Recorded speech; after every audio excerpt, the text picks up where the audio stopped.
અચ્છા hello friends, તો ધોરણ 9 ચેપ્ટર 5 સજીવનો પાયાનો એકમ આપણે ગયા લેક્ચરમાં જોયું હતું કે પ્રસરણ, બરોબર. તો પ્રસરણ એ વાયુની ક્રિયા છે કે જે વધુ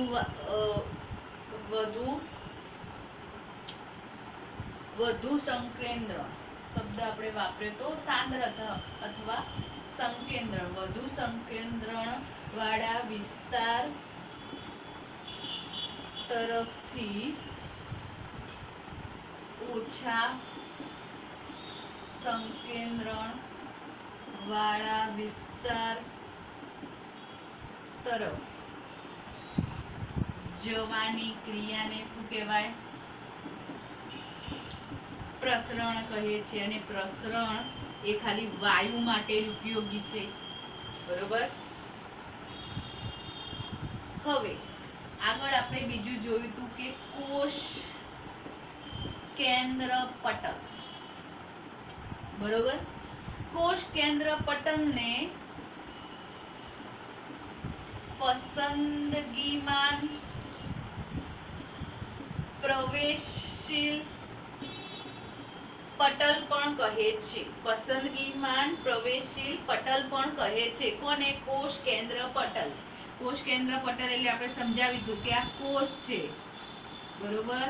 આ કોષ રસ છે અને આ કોષ કેન્દ્ર છે, બરોબર. તો જે બહારનું આવરણ છે એને શું કહેવાય? કોષ કેન્દ્ર પટલ. પણ એ કોષ કેન્દ્ર પટલને પસંદગીમાન પ્રવેશશીલ પટલ પણ કહે છે. કેમ કહે છે? તો સૌ પ્રથમ તો એ બહારનું આવરણ છે, બરોબર.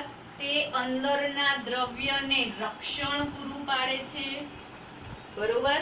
પછી તે અમુક દ્રવ્યોને બહાર અને અમુક દ્રવ્યોને અંદર જવા દે છે. પોતાની પસંદગી મુજબ અંદર બહાર દ્રવ્યોને જવાની પરવાનગી આપે છે, માટે તેને પસંદગીમાન પ્રવેશશીલ પટલ પણ કહી શકાય છે. આ પ્રશ્ન પૂછાઈ શકે છે કે કોષ કેન્દ્ર પટલને પસંદગીમાન પ્રવેશશીલ પટલ પણ કહે છે. શા માટે અથવા કારણ આપો. તો બહારનું આવરણ છે, અંદરના દ્રવ્યોને રક્ષણ પૂરું પાડે છે અને અંદરથી અમુક દ્રવ્યો અને બહારથી અમુક દ્રવ્યોને અવર જવર માટે છૂટ આપે છે, માટે તેને પસંદગીમાન પ્રવેશશીલ પટલ પણ કહે છે, બરોબર. હવે આપણે આગળ એક શબ્દ જોયો તો કે આશ્રુતિ. તો આશ્રુતિ કોને કહેવાય? તો પ્રસરણ શબ્દ એ વાયુ માટે છે, આશ્રુતિ એ પ્રવાહી માટે છે, બરોબર. તો પાણીના અણુઓની ગતિ આવા જ કોષ કેન્દ્ર પટલ દ્વારા થાય છે, તેને આશ્રુતિ કહે છે. આશ્રુતિ કોને કહેવાય? તો આપણે કહ્યું હતું કે પાણી એ વધુ વિસ્તાર તરફથી ઓછા વિસ્તાર તરફ જાય, બરોબર. પણ એ કોના દ્વારા જાય? તો કોષ કેન્દ્ર પટલ દ્વારા, બરોબર. ધારો કે અહીંયા આપણે કર્યું હતું કે આવું કોઈ બીકર લીધું, એમાં કોષ મૂક્યું, બરોબર. હવે ધારો કે અહીંયા પાણી વધુ છે અને કોષમાં પાણી કેવું છે? ઓછું. તો વધુથી ઓછા તરફ પાણી શું કરશે? આશ્રુતિ, એટલે કે એમાં પ્રવાહી શું થશે? કોષની અંદર જવા પ્રયત્ન કરશે, વધારે તરફથી ઓછા તરફ જશે, બરોબર. તો આને કહેવાય, આપણે કહીશું શું કીધું? આશ્રુતિ, બરોબર. આશ્રુતિ. પણ આ આશ્રુતિ કોના દ્વારા થાય? તો કે જે કોષ છે એ કોષ કેન્દ્ર પટલ દ્વારા. કારણ કે વધુ તરફથી ઓછા તરફ જાય કે ઓછા તરફથી વધુ તરફ જાય, પણ વચ્ચે એને કોણ છે? કોષ રસ પટલ. શું છે? કોષ રસ પટલ. તો કોષ રસ પટલ દ્વારા પાણી અંદર પણ જઈ શકે છે અને જો અંદર વધારે હોય તો બહાર પણ આવી શકે છે. તો કહી શકાય કે પાણી એ આવા જ કોષ રસ પટલ દ્વારા અંદર બહાર જાય છે, તો તેને શું કહેવાય? આશ્રુતિ કહી શકાય છે. બરોબર, પણ તે વધુ સંકેન્દ્રણથી ઓછા સંકેન્દ્રણ વાળા વિસ્તાર તરફ જાય છે. બરોબર, પછી આગળ આવે છે કોષ દિવાલ. અહીંયા સુધી આપણે ગયા લેક્ચરમાં ભણ્યા હતા. હવે આગળ જઈએ તો કોષ દિવાલ. આપણે કીધું હતું કે કોષના 3 પ્રકાર છે: કોષ રસ પટલ, કોષ રસ અને કોષ કેન્દ્ર. બરોબર, હવે આવે છે કોષ દિવાલ. કોષ દિવાલ, બરોબર, તો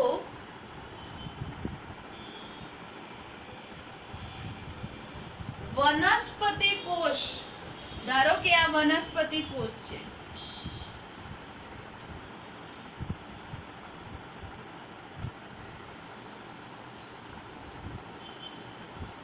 બરોબર, આ વનસ્પતિ કોષ છે. તો વનસ્પતિ કોષમાં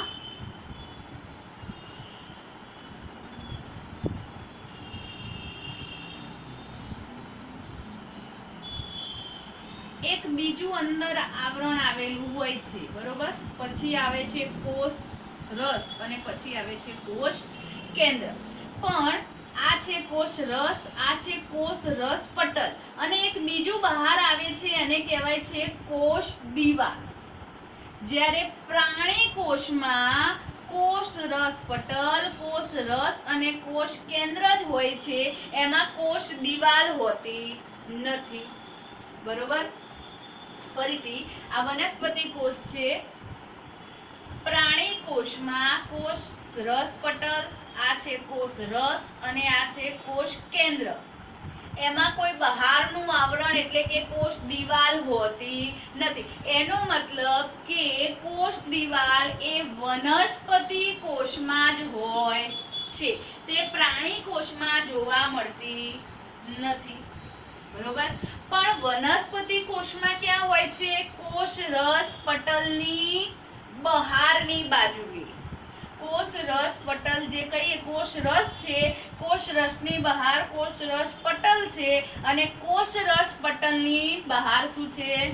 કોષ દિવાલ છે. બરોબર, જ્યારે પ્રાણી કોષમાં કોષ કેન્દ્ર, કોષ રસ અને કોષ કેન્દ્ર પટલ જ છે, હજુ બહાર કોષ દિવાલ છે નહીં. બરોબર, તો બીજો મુદ્દો એવો થશે કે તે કોષ રસ પટલની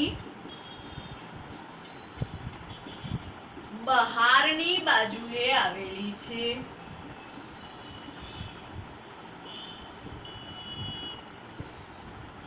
બરોબર છે, આગળ જઈએ. કોષ રસ દિવાલ એ સેલ્યુલોઝની બનેલી છે. સેલ્યુલોઝની બનેલી છે.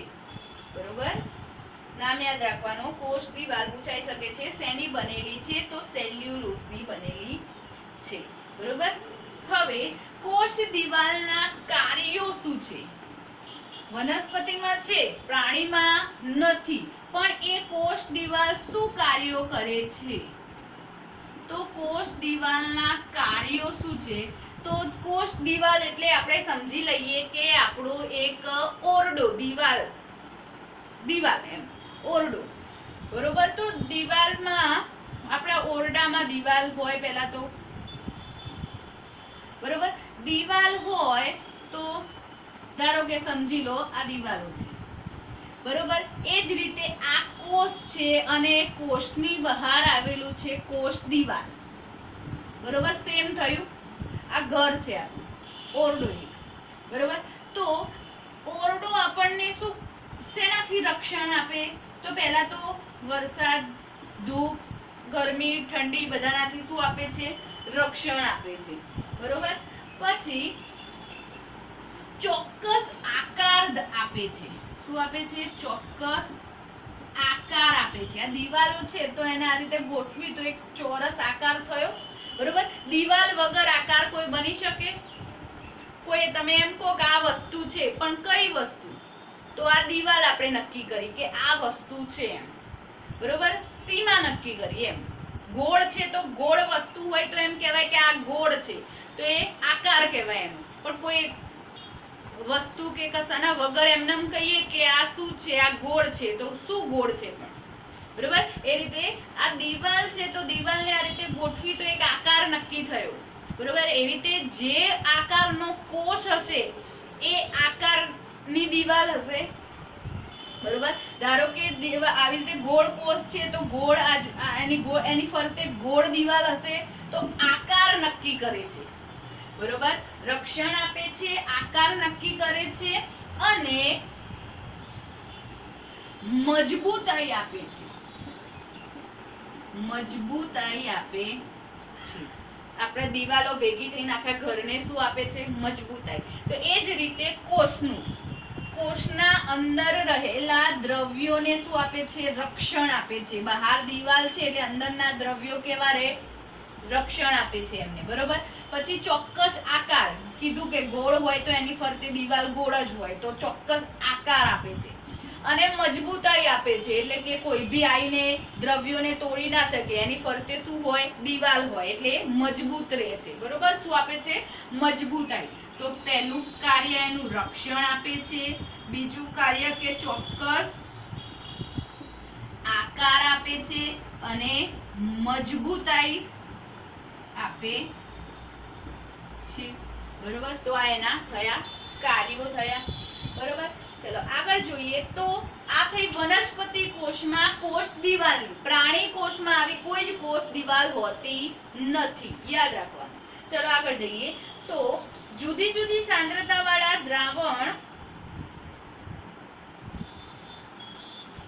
દ્રાવણની વનસ્પતિ અને પ્રાણી કોષ પર અસર. જુદા જુદી સાંદ્રતા વાળા દ્રાવણની વનસ્પતિ અને પ્રાણી કોષ પર અસર. શું અસર થાય? તો આપણે જોયા હતા કે અધો સાંદ્ર દ્રાવણ, સમસાંદ્ર દ્રાવણ અને અધિસાંદ્ર દ્રાવણ, બરોબર. તો જોઈ લઈએ. પ્રશ્ન લખું છું પહેલા. જુદા જુદા સાંદ્રતા વાળા દ્રાવણ, જુદા જુદા સાંદ્રતા વાળા દ્રાવણની વનસ્પતિ કોષ અને પ્રાણી કોષ પર અસર. જુદા જુદા સાંદ્રતા વાળા દ્રાવણ એટલે કેટલા પ્રકારના દ્રાવણ આપણે જોયા હતા? અધો સાંદ્ર દ્રાવણ, બરોબર. પછી છે સમસાંદ્ર દ્રાવણ અને છે અધિસાંદ્ર દ્રાવણ, બરોબર. ચલો આગળ જઈએ. અધો સાંદ્ર દ્રાવણ એટલે કહ્યું તું કે કોઈ પણ બીકર હોય એમાં કોઈ કોષ લીધો હોય અને એ બીકરમાં શું ભરેલું હોય? પાણી ભરેલું હોય, બરોબર. તો અધો સાંદ્ર દ્રાવણ એટલે કે જ્યારે કોષની બહાર પાણીનું માત્રા કેવી હોય? વધુ હોય. કોષમાં પાણીની માત્રા કેવી હોય? ઓછી હોય, બરોબર. તો પાણી વધુ વિસ્તારમાંથી કયા તરફ જશે? ઓછા વિસ્તાર તરફ જશે, બરોબર. હવે આનું એક ઉદાહરણ આપું કે દ્રાક્ષ હોય છે, આપણે દ્રાક્ષ ગ્રીન કલરની દ્રાક્ષ આવે, બરોબર. એને આપણે પાણીમાં થોડા કલાકો મૂકી રાખીએ તો એમાં પાણી ભરાશે. કેમ ભરાશે? તો સાદા પાણીમાં મૂકવાની છે. પાણીમાં ભરાઈને એ ફૂલે છે, બરોબર. કેમ એ ફૂલે છે? કેમ એમાં પાણી ભરાય છે? તો દ્રાક્ષમાં પાણી કરતા જે એની બહાર રહેલું છે પાણી એ કેવું હશે? વધુ હશે. એટલે વધુ પ્રમાણના પાણી કરતા ઓછા તરફ જાય પાણી. એટલે પાણી જે આપણે ગ્લાસમાં કે વાટકીમાં કે જેમાં પાણી લીધું હોય એ પાણી દ્રાક્ષમાં શું થશે? જશે. વધારથી ઓછા તરફ જશે, દ્રાક્ષમાં જશે. એટલે એ દ્રાક્ષમાં પાણી ભરાઈને દ્રાક્ષ શું થશે? ફૂલશે, બરોબર. તો એ જ રીતે અહીંયા જે કોષ મૂકેલો છે એમાં બીકરનું પાણી ભરાઈને શું થાય છે? કોષ ફૂલે છે, બરોબર. આગળ જઈએ. દ્રાવણમાં એ જ રીતે કોઈ બીકર લીધેલું છે, એમાં આપણે કોઈ પણ કોષ નાખ્યો છે અને એમાં પાણી ભરેલું છે, બરોબર. પણ સમસાંદ્ર દ્રાવણમાં કોષની પાણીની સાંદ્રતા અને બહાર રાખેલા પાણીની સાંદ્રતા કેવી છે? સેમ, એટલે કે એક સરખી છે. એટલે પાણી અંદર પણ જઈ શકે છે, બહાર પણ આવી શકે છે, બરોબર. એટલે આની ઉપર કોઈ અસર થતી નથી, બરોબર છે. આગળ જઈએ અધિસાંદ્ર દ્રાવણ, કે એ જ રીતે સમજીએ કોઈ બીકરમાં લીધેલું છે થોડું પાણી અને એ પાણીમાં ખાંડ ઓગાળી છે, એટલે કહેવાય ખાંડ ઓગાળેલું પાણી, એટલે કે ખાંડનું પાણી, બરોબર. એ પાણીમાં આપણે નાખ્યો છે કોઈ કોષ મૂકેલો છે, બરોબર. હવે એ કોષ કરતા બહારનું પાણી જે છે એમાં ખાંડ ઓગાળેલી છે, માટે બહારનું પાણી કેવું હશે? વધુ સાંદ્રતા વાળું. બહારનું પાણી કેવું હશે? વધુ સાંદ્રતા વાળું. કેમ? કારણ કે એમાં ખાંડ ઓગાળેલી છે, બરોબર. જ્યારે કોષની અંદર કેવું હશે? ઓછી સાંદ્રતા વાળું પાણી હશે, બરોબર. તો વધુ તરફથી ઓછા તરફ જાય એટલે કે શું થશે?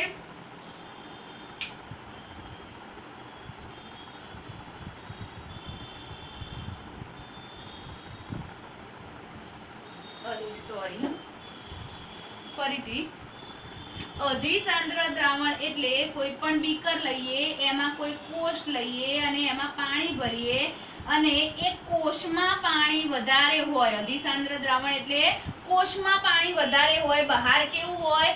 ઓછી સાંદ્રતા વાળું. એટલે પાણી કોષમાંથી ક્યાં આવશે? બહાર આવશે. પાણી કોષમાંથી બહાર આવશે, બરોબર. હવે સમજો કે કોઈ દ્રાક્ષ, આપણે દ્રાક્ષનું જ ઉદાહરણ લઈએ તો દ્રાક્ષ કોઈ ગ્લાસમાં મૂકેલી હોય, એને મૂકી રાખીએ તો ખાંડના દ્રાવણમાં મૂકી રાખીએ તો એ દ્રાક્ષનું જે પાણી છે એ શું કરશે? બહાર, એટલે કે દ્રાક્ષ ચીમડાઈ જશે. દ્રાક્ષનું જે અંદરનું પાણી છે એ બહાર ફેંકી દેશે, એટલે દ્રાક્ષ શું થશે? ચીમડાઈ જશે, સંકોચાઈ જશે, બરોબર. તો અહીંયા એ જ રીતે કોષ છે, કોષમાં વધારે સાંદ્રતા વાળું છે, જ્યારે ગ્લાસમાં કેવું છે? ઓછી સાંદ્રતા વાળું. વધારેમાંથી ઓછા તરફ જાય છે, એટલે કે કોષમાંથી પાણી ક્યાં જાય છે? બહારની તરફ જતું રહે છે, એટલે કોષ કેવું થઈ જશે? સંકળાઈ જશે, બરોબર. તો શું થશે? સંકોચાઈ જશે, બરોબર છે. તો આ રીતે અધોસાંદ્ર દ્રાવણમાં કોષ ફૂલે છે, બરોબર. સમસાંદ્ર દ્રાવણમાં કોઈ જ અસર થતી નથી અને અધિસાંદ્ર દ્રાવણમાં કોષ શું થશે? ચીમડાઈ જશે. ખબર પડી? અધિસાંદ્ર દ્રાવણમાં કોષમાં પાણી વધારે હોય છે, બહાર કેવું હોય છે? ઓછું. વધારે તરફથી ઓછા તરફ જાય એટલે કે કોષમાંથી પાણી ક્યાં જશે? બહાર. કોષમાંથી પાણી બહાર જશે એટલે કોષ ચીમડાઈ જશે, સંકોચાઈ જશે. અને અધોસાંદ્ર દ્રાવણમાં બહારથી અંદર તરફ જાય છે, એટલે કે દ્રાક્ષમાં પાણી જાય છે, એટલે કે કોષમાં પાણી જાય છે, એટલે કોષ ફૂલશે, બરોબર. પેલામાં કોષમાંથી પાણી બહાર ફેંકાઈ જાય છે, એટલે કોષ સંકોચાઈ જશે. અને સમસાંદ્ર દ્રાવણમાં તો અંદર બી જઈ શકે છે અને બહાર બી આવી શકે છે, માટે કોઈ જ અસર થતી નથી, બરોબર. તો આ પ્રમાણેની અસરો જુદા જુદા સાંદ્રતા દ્રાવણ લઈએ તો થઈ શકે છે, બરોબર. હવે આગળ જઈએ તો કોષ કેન્દ્ર. આપણે જોયું કોષ દિવાલ, કોષ રસ પટલ અને હવે આગળ જોઈશું કોષ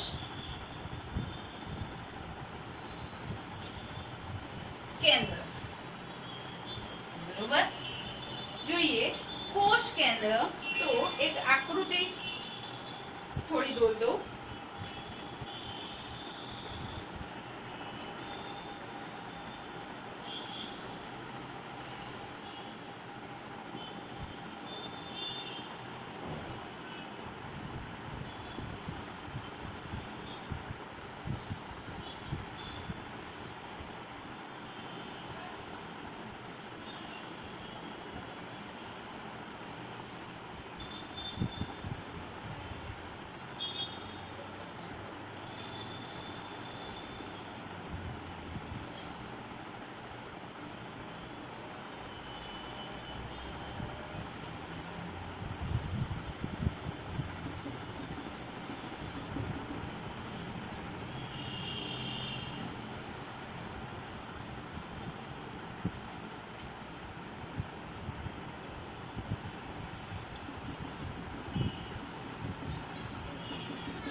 છે કોષ કેન્દ્રની રચના. કોષ આ એક પ્રકારનો આપણે કોષ દોર્યો છે. આ આખો શું છે? કોષ છે. ચલો સમજી લઈએ. આવી આકૃતિ પરફેક્ટ ના હોય પણ આપણે સમજવા માટે આવી દોરી છે. બરોબર? આ એક આપણે કોષ લીધો છે. બરોબર? હવે આપણે સમજવાનું છે કોષ કેન્દ્ર. બરોબર? કોષ કેન્દ્ર ક્યાં આવેલું હોય? કોષની અંદર. આને શું કહીએ છીએ આપણે? કોષ કેન્દ્ર. બરોબર? તો કોષ કેન્દ્ર એ દ્વિસ્તરીય આવરણ ધરાવે છે. દ્વિસ્તરીય એટલે જુઓ અહીંયા આકૃતિમાં મેં એટલે જ એ રીતનું દોર્યું છે કે બે સ્તર વાળું એમ. એના સ્તર આમ કેવા હોય છે? બે હોય છે. બરોબર? તો કોષ કેન્દ્ર એ દ્વિસ્તરીય આવરણ ધરાવે છે.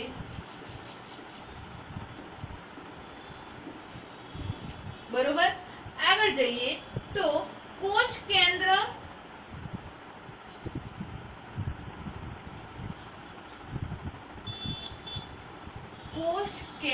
પટલ.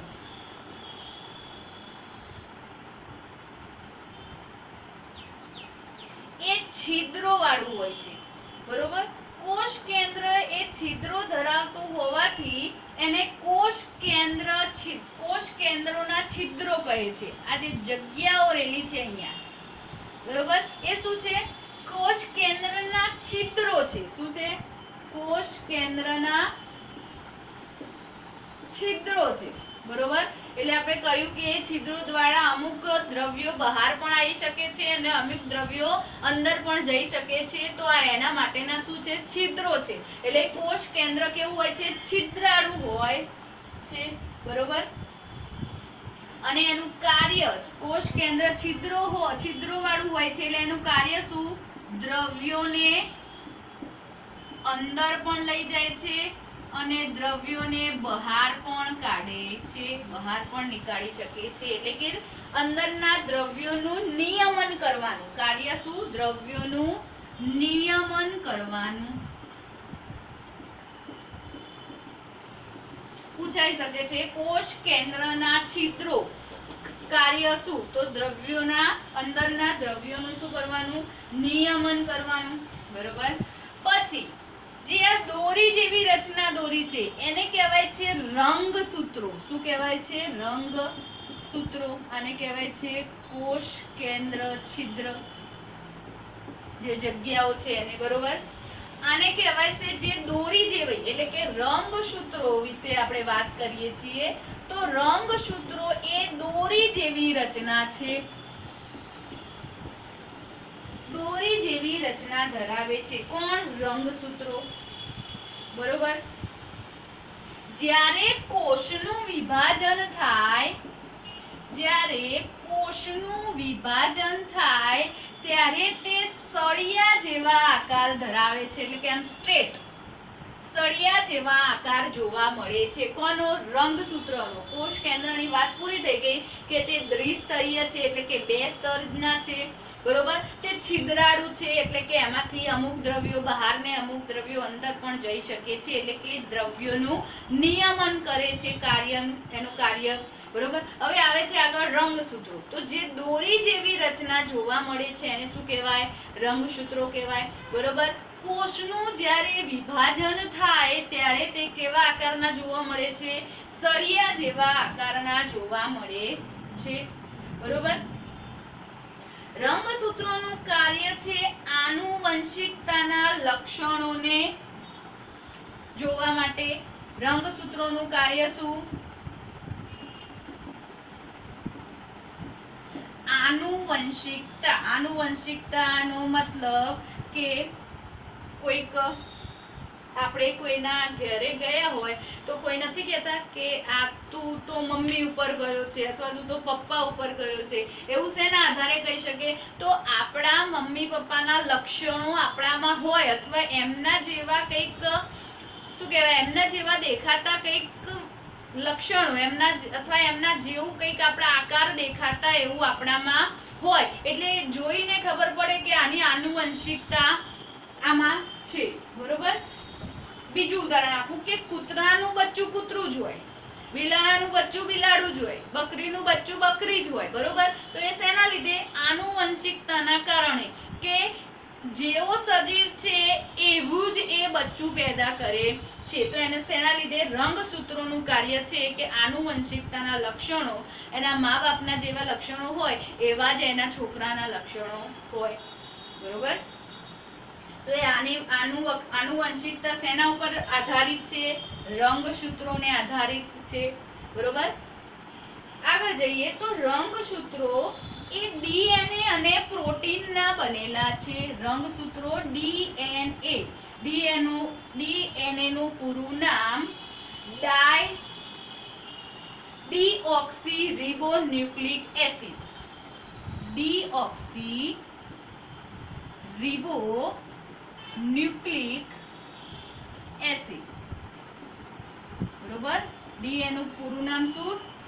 ડીઓક્સીરીબોન્યુક્લિક એસિડ. બરોબર? ઓકે. ડીએનએ અને પ્રોટીનના બનેલા છે. કોણ? રંગસૂત્રો. રંગસૂત્રો એ ડીએનએ અને પ્રોટીનના બનેલા છે. હવે ડીએનએ ઉપર જઈએ તો ડીએનએ એ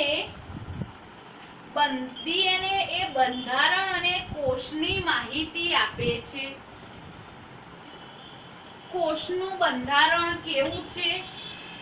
ડીએનએ એ કોષની માહિતી આપે છે અને બંધારણની માહિતી આપે છે. બરોબર? આગળ જઈએ તો ડીએનએ ના કાર્યકારી ટુકડાને જનીન કહે છે. જનીન કોને કહેવાય? તો ડીએનએ ના કાર્યકારી ટુકડાને શું કહેવાય છે? જનીન તરીકે ઓળખાય છે. બરોબર? જનીન કોને કહેવાય? ડીએનએ ના કાર્યકારી ટુકડાને જનીન તરીકે ઓળખાય છે. જનીન એ પિતૃ પેઢીના લક્ષણોમાંથી વારસામાં જાય છે. ડીએનએ એ જનીન એટલે કે એનો કાર્યકારી ટુકડો ડીએનએ નો એ પિતૃ પેઢીમાંથી શેમાં જાય છે? વારસામાં જાય છે. એટલે કે પિતામાંથી બાળકમાં શું જાય છે? જનીન. ડીએનએ નો કાર્યકારી જે કહેવાય છે ડીએનએ નો કાર્યકારી ટુકડો. બરોબર? એ પિતામાંથી શેમાં જાય છે? વારસામાં. એટલે કે પોતાના છોકરામાં જાય છે. એટલે એના લક્ષણો એ વારસામાં દેખાય છે. બરોબર? ચલો આગળ જઈએ તો કોષ વિભાજન ન થાય ત્યારે ડીએનએ રંગસૂત્રના દ્રવ્યના ભાગ સ્વરૂપે હોય છે.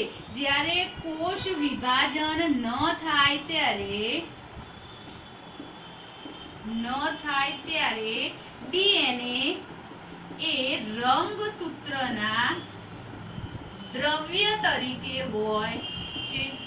બરોબર? કોષ વિભાજન એ શબ્દ આપણે જોઈએ તો કોષ વિભાજન થાય જ ન થાય ત્યાં સુધી એ રંગસૂત્રના દ્રવ્ય તરીકે હોય. કોણ? ડીએનએ.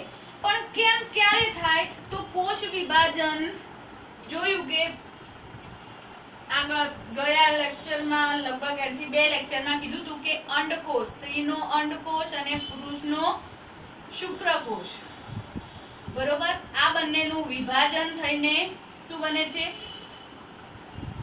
ફલન થાય છે. બરોબર? અને એટલે નવી સંતતિનો જન્મ થાય છે. બરોબર? તો બંનેનું વિભાજન થઈને નવું બાળક પેદા થાય છે. એટલે કોષ વિભાજન તો થાય જ. એના વગર કોઈ નવી સંતતિનું પેદા થવાનું શક્ય નથી. પણ જો જ્યાં સુધી કોષ વિભાજન ન થયું હોય ત્યાં સુધી ડીએનએ એ રંગસૂત્રના દ્રવ્ય તરીકે હોય છે. પછી જ્યારે વિભાજન થાય ત્યારે ડીએનએ નો ટુકડો જનીન એ પિતામાંથી છોકરામાં જાય છે. બરોબર? હવે ડીએનએ ની શોધ વોટસન અને ક્રિક નામના વૈજ્ઞાનિકે ડીએનએ નું મોડેલ રજૂ કર્યું. વોટસન અને ક્રિક નામના વૈજ્ઞાનિકે ડીએનએ નું મોડેલ રજૂ કર્યું. ડીએનએ નું મોડેલ જોયું છે? આવું હોય.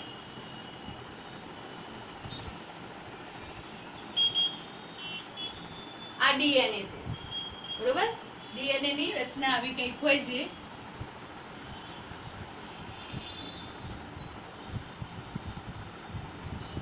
અને ડીએનએ કહેવાય. બરોબર? તો ડીએનએ ની રચના કોણે કરી? વોટસન અને ક્રિક નામના વૈજ્ઞાનિકે તેની શોધ કરી. બરોબર.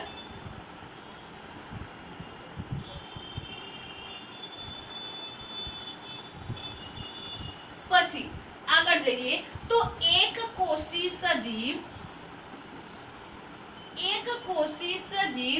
એ કોષ વિભાજન કરી બે નવા કોષનું નિર્માણ કરે છે.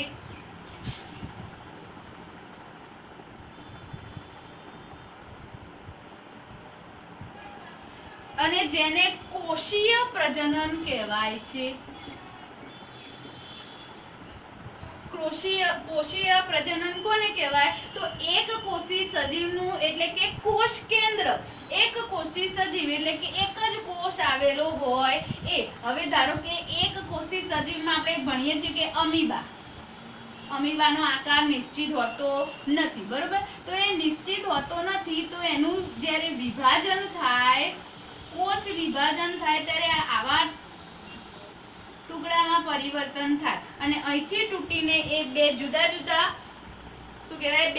જુદા કોષમાં વિભાજન થાય છે. બરોબર. હવે અમીબા હોય એ એક કોષી સજીવ છે, એનું કોષીય પ્રજનન થઈ એનો આકાર નક્કી હોતો નથી, એટલે અહીંથી કોષ કેન્દ્રમાંથી એ તૂટીને બે અલગ અલગ કોષનું વિભાજન કરે છે. બરોબર. જેને કહેવાય છે કોષનું પ્રજનન. શું કહેવાશે? કોષનું પ્રજનન. બરોબર. તો અહીંયા સુધી જ આગળ જોઈશું પછી.